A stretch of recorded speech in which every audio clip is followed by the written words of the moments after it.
Mi madrastra de pesadilla quemó todas las pertenencias de mi difunta madre y, al hacerlo, mandó a mi padre al hospital. Me puse muy furiosa con ella. Mi madrastra y yo nunca nos hemos llevado bien. Y nunca olvidaré la noche en que me llamó borracha, presumiendo del hecho de que acababa de quemar todas las pertenencias de mi difunta madre. Las quemé. Todo era basura. De todos modos, siempre he odiado como ustedes la mantenían como parte de sus vidas. Necesitan aprender a dejar ir. Deberías verlo como un favor. ¿En serio? No pude pronunciar palabra y simplemente colgué. Me quedé en silencio por un minuto antes de recibir una avalancha de notificaciones de ella. Me estaba enviando foto tras foto de las cenizas, acompañadas de emojis riéndose. Mi papá y yo estábamos de campamento cuando esto sucedió, así que lo desperté para contarle. Pensó que estaba bromeando, pero cuando le mostré las pruebas, se puso pálido. Salió de su tienda de campaña y comenzó a agarrarse el pecho, teniendo un ataque al corazón. Llamé a un helicóptero de rescate. Tardó 15 minutos en llegar, y subimos de inmediato. Los médicos me dijeron que no me hiciera ilusiones. Todo esto estaba pasando mientras mi madrastra no dejaba de llamarme, exigiendo que respondiera. Sin embargo, la ignoré y me quedé sosteniendo la mano de mi padre todo el tiempo. Llegó al hospital y lo ingresaron en la UCI, donde lo conectaron a todas esas máquinas.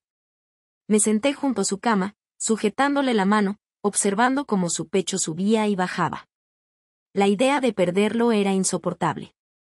Traté de ser fuerte, pero la culpa era abrumadora. Pensé que si no le hubiera contado, él habría estado bien. Pero en el fondo sabía que eso no era cierto. Después de lo que pareció una eternidad, los médicos lograron estabilizarlo.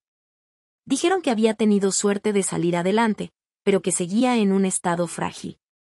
Cualquier estrés adicional podría ser peligroso, incluso fatal. Durante los días siguientes, apenas me separé de mi papá. Cada vez que salía de la habitación, sentía ansiedad. Tenía miedo de que algo le pasara mientras no estaba. Los médicos seguían diciendo que necesitaba descansar y que el estrés era lo peor para él en ese momento.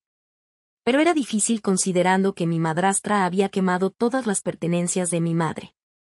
Mi madrastra siempre fue amarga con respecto a mi madre. Y le molestaban las cosas dulces que nuestra familia decía sobre ella. El día de Acción de Gracias pasado, estábamos todos reunidos alrededor de la mesa del comedor. Era la primera vez que mi papá traía a su nueva novia, mi futura madrastra, a una festividad familiar.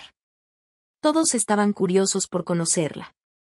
Estaban ansiosos de conocer a la mujer que finalmente había devuelto la sonrisa al rostro de mi papá después de años de duelo. Recuerdo estar sentado al lado de mi papá, con mi madrastra del otro lado, su mano descansando en la de él. Ella parecía un poco nerviosa, pero ¿quién no lo estaría al conocer a toda la familia por primera vez? Mi papá la tranquilizaba mientras preparábamos los platos para la mesa. La conversación, de manera natural, derivó hacia recuerdos de mi mamá. Era así cada año, sin importar cuánto tiempo había pasado, ella siempre estaba presente en la habitación con nosotros. Tía Linda le dijo a mi madrastra que era tan hermosa como Mary lo era. Mi madre. Mi hermano sí sabe elegir, dijo con una sonrisa. Hubo un murmullo de acuerdo alrededor de la mesa, y vi cómo la sonrisa de mi madrastra se desvaneció por un momento, pero rápidamente volvió y asintió educadamente. A medida que avanzaba la cena, comenzaron a surgir las historias sobre mi mamá, como solía hacer la mejor tarta de nuez, como siempre le daba una rebanada extra a mi primo Jaque. Y cómo tenía una manera de hacer que todos se sintieran especiales. Mi madrastra se sentaba allí, sonriendo y asintiendo, pero podía sentir la tensión acumulándose en ella. Fue cuando el tío Joe comenzó la oración que la energía en la habitación realmente cambió. Todos inclinamos la cabeza y el tío Joe, quien siempre lideraba la bendición, comenzó a hablar. Señor, te damos gracias por esta comida y por la familia reunida hoy. Te pedimos que bendigas nuestros alimentos y nuestro tiempo juntos. Y especialmente te pedimos que sigas bendiciendo el alma de Mary. Que descanse en paz y que sepa que la extrañamos profundamente cada día. Tan pronto como mencionó el nombre de mi mamá, sentí a mi madrastra moverse incómoda en su asiento. Su mano, que aún sostenía la mía bajo la mesa, de repente se sintió más apretada. La miré, y aunque tenía los ojos cerrados por la oración, pude ver lo incómoda que se sentía. En ese momento me di cuenta de que estaba resentida por mi mamá, por la forma en que todos aún hablábamos de ella, por el hecho de que, sin importar cuánto lo intentara, siempre estaría compitiendo con un fantasma. Cuando terminó la oración, rápidamente soltó mi mano y alcanzó su copa de vino, dando un largo sorbo mientras el resto de la familia decía amén al unísono. Mi papá, ajeno a todo, solo le sonrió y le dio un apretón de manos tranquilizador. Pero lo vi un día en el hospital. Mi papá se despertó y estaba más alerta de lo que había estado en días. Me miró con esos ojos cansados y dijo que necesitaba hablar con Stephanie. Estaba asustado por él y por lo que podría pasar si la presionábamos demasiado. Pero mi papá era insistente. No era del tipo que dejaba las cosas pasar. Y yo sabía que aferrarse a esto, dejar que se enconara, solo empeoraría las cosas para él. Así que acepté que la confrontaríamos, pero lo haríamos juntos. Esperamos hasta que mi papá fue dado de alta del hospital. Todavía estaba débil. Decidimos confrontarla en casa. Cuando regresamos a la casa, la tensión era densa. Mi madrastra estaba sentada en la sala viendo la televisión como si nada hubiera pasado. Verla hizo que mi sangre hirviera, pero me mantuve tranquila por el bien de mi papá. Le dijo que necesitaban hablar. Y cuando ella notó que mi papá estaba en casa, trató de saludarlo con los brazos abiertos. Él la apartó, y ella se veía atónita. Preguntó qué le pasaba y él se lo soltó todo. «Sabes bien qué es lo que está mal. Quemaste todas las cosas de mi esposa», dijo. Por un momento, ella se detuvo y se puso roja. Luego trató de justificarse culpando a mi papá por seguir amando a mi mamá. Él le dijo que no la amaba todavía, pero que no estaba en posición de quemar todas sus pertenencias. Stephanie dijo que si no la amaba, entonces ¿por qué debería importar? Solo eran cosas que ocupaban espacio en la casa. Le gritó. Pude ver que mi padre estaba muy enojado y le hice una señal para que se sentara. No quería tener que hacer otro viaje al hospital. Y aunque todavía estaba débil, él apartó su brazo de mi mano. Esto era todo lo que ella tenía de su madre. Y tú lo tiraste todo porque querías liberar espacio, gritó. Ella puso los ojos en blanco y dijo que estaba siendo demasiado dramático. Dijo que no podía vivir en el pasado para siempre y que era hora de seguir adelante. Mi papá le dijo que esto no se trataba de seguir adelante, se trataba de respeto. Fue entonces cuando intervine. El hecho de que ella no pareciera tener remordimiento alguno me enfureció. Nos dijo a los dos que esa también era su casa y que ella era la esposa ahora. Y que si teníamos un problema con eso, entonces ambos podíamos irnos. Incluso dijo que deberíamos agradecerle por haber quitado todas las pertenencias de mi mamá de la casa. Me dijo que con esas cosas fuera, ambos podríamos sanar más rápido y no tener un recordatorio constante de que ella estaba muerta. Mi papá dijo que él pagaba la hipoteca y que su nombre estaba en los documentos. Le dijo que necesitaba irse de inmediato. Esto parecía ser la gota que colmó el vaso para él, sin mencionar el hecho de que ella no lo visitó mientras estaba en el hospital. Ella se negó a irse y la discusión se puso intensa. Mi papá se veía pálido de nuevo y lo obligué a sentarse en el sillón. Le dije que lo dejara en paz. A ella no le importaba que le estuviera causando tanto dolor. Después de que mi papá recuperó el color y su respiración se estabilizó, lo ayudé a acostarse. La mañana después de la confrontación fue inquietantemente silenciosa. La tensión de la noche anterior seguía en el aire. Era imposible ignorarla. Mi papá seguía en la cama, exhausto y emocionalmente agotado por todo lo que había pasado. Podía escuchar su respiración lenta a través de las paredes delgadas. Bajé las escaleras, medio esperando encontrarla ya ida. Pero no, ahí estaba, sentada en la mesa de la cocina con una taza de café en la mano como si nada hubiera pasado. Ni siquiera levantó la vista cuando entré.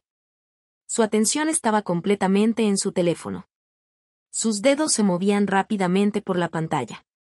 Mientras me servía una taza de café, las llamadas telefónicas comenzaron. Fue mi tía. Me preguntó qué estaba pasando y por qué mi madrastra la había llamado en medio de la noche llorando, diciendo que mi papá y yo nos estábamos uniendo en su contra y tratándola como una extraña en su propia casa. Traté de explicarle lo que realmente había sucedido, pero cuanto más hablaba, más me daba cuenta de que mi madrastra ya la había convencido de lo contrario. Luego fue el mejor amigo de mi papá quien llamó, diciendo que estaba preocupado. Mi madrastra le había dicho que mi papá estaba perdiendo la cabeza, que no estaba manejando bien su dolor y que comenzaba a desquitarse con ella sin razón alguna. Lo hacía sonar como si nosotros fuéramos los que habíamos cruzado la línea y los que necesitábamos ayuda. Quedaba claro que ella estaba dispuesta a pelear y a asegurarse de que todos creyeran su versión de la historia. Podía verla de reojo, todavía sentada en la mesa de la cocina, sonriendo mientras seguía escribiendo en su teléfono. No pude soportarlo más. Dejé caer mi taza con fuerza en el mostrador. El sonido retumbó por toda la cocina como un disparo. ¿Qué diablos estás haciendo?, le grité. Finalmente levantó la vista y dijo que se estaba asegurando de que la gente supiera la verdad.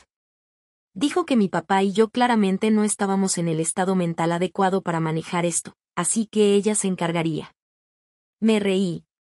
Hablaba en serio. Le dije que estaba mintiéndole a todos y que lo sabía. Ella era la que nos estaba pintando como los malos. Alegó que solo se estaba protegiendo y que la gente merecía saber lo que realmente estaba pasando en nuestra casa.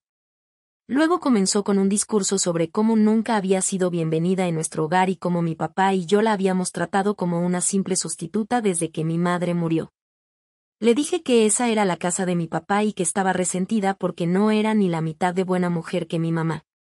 Le dije que tenía que irse o llamaría a la policía. Se levantó lentamente, sin apartar la mirada de la mía, y dijo, ya veremos. Y con eso, pasó junto a mí, dejándome allí parado. Cuando la puerta se cerró detrás de ella, me di cuenta de que esto estaba lejos de terminar. Mi madrastra iba a jugar sucio, y si no encontrábamos la manera de detenerla, iba a quitarnos todo. Después de todas las llamadas de familiares y amigos, mi papá comenzó a estresarse y su salud volvió a deteriorarse. Estaba estresado todo el tiempo, apenas dormía, y eso estaba afectando su corazón. Los doctores nos advirtieron que no podría soportar mucho más, que si las cosas no cambiaban, podría no sobrevivir. No podía quedarme de brazos cruzados y verla destruirlo. Necesitábamos sacarla de nuestras vidas, pero ella no iba a irse sin pelear. Fue entonces cuando me di cuenta de que necesitábamos ayuda legal. Encontramos a un abogado especializado en derecho familiar y comenzamos el proceso de solicitar el divorcio. Fue agotador, y mi madrastra luchó contra nosotros en cada paso del camino. Pero cuanto más peleaba, más mostraba sus verdaderos colores. Intentó hacerse pasar por la víctima y pintarnos a nosotros como los malos. Pero no funcionó. El tribunal vio a través de sus mentiras y reconoció el daño que estaba tratando de causar. No tenía remordimiento ni empatía, solo un deseo ardiente de obtener lo que quería, sin importar a quién lastimara. El divorcio fue feo. Ella lo alargó todo lo que pudo, tratando de agotarnos financiera y emocionalmente. Pero al final, el tribunal falló a nuestro favor. Se vio obligada a irse y finalmente fuimos libres de ella. Una vez que se fue, nos tomó tiempo sanar. La salud de mi papá mejoró lentamente, pero nunca volvió a ser el mismo. El estrés había dejado huella, y él estaba más frágil que nunca. Nos enfocamos en reconstruir nuestras vidas, en encontrar una nueva normalidad. No fue fácil. Y hubo días en los que el peso de todo lo que habíamos pasado se sentía demasiado para soportar. Pero nos teníamos el uno al otro, y eso era suficiente. No hablamos mucho sobre las cosas de mi mamá después de eso. La pérdida era demasiado dolorosa. Un día, mientras revisábamos algunas cajas viejas en el ático, encontré un pequeño sobre escondido en una esquina. Estaba dirigido a mí con la letra de mi mamá. Mi corazón se aceleró mientras lo abría. Las lágrimas llenaron mis ojos al leer las palabras que ella me había escrito antes de fallecer. Hablaba de cuánto me amaba y de lo orgullosa que estaba de la persona en la que me estaba convirtiendo. Y al final, escribió, pase lo que pase, siempre recuerda que estoy contigo en cada recuerdo, en cada momento, estoy ahí. Sostuve la carta cerca de mi pecho y sentí una paz que no había sentido en mucho tiempo. Mi mamá se había ido, pero seguía conmigo en cada recuerdo, en cada momento. Y nadie podría quitarme eso. Con el tiempo, el dolor comenzó a desvanecerse. Mi papá y yo estábamos más unidos que nunca. Sabíamos que no podíamos cambiar el pasado, pero podíamos determinar nuestro futuro. Y eso fue exactamente lo que hicimos. Nos mudamos a una nueva casa. Era un nuevo comienzo. La primera noche en nuestro nuevo hogar, nos sentamos en el porche viendo el atardecer, y mi papá se volvió hacia mí con una pequeña sonrisa. Lo logramos, dijo. Sí, estuve de acuerdo, lo logramos. Y a través de todo, sabía que mi mamá nos estaba cuidando y que estaría orgullosa de las personas en las que nos habíamos convertido.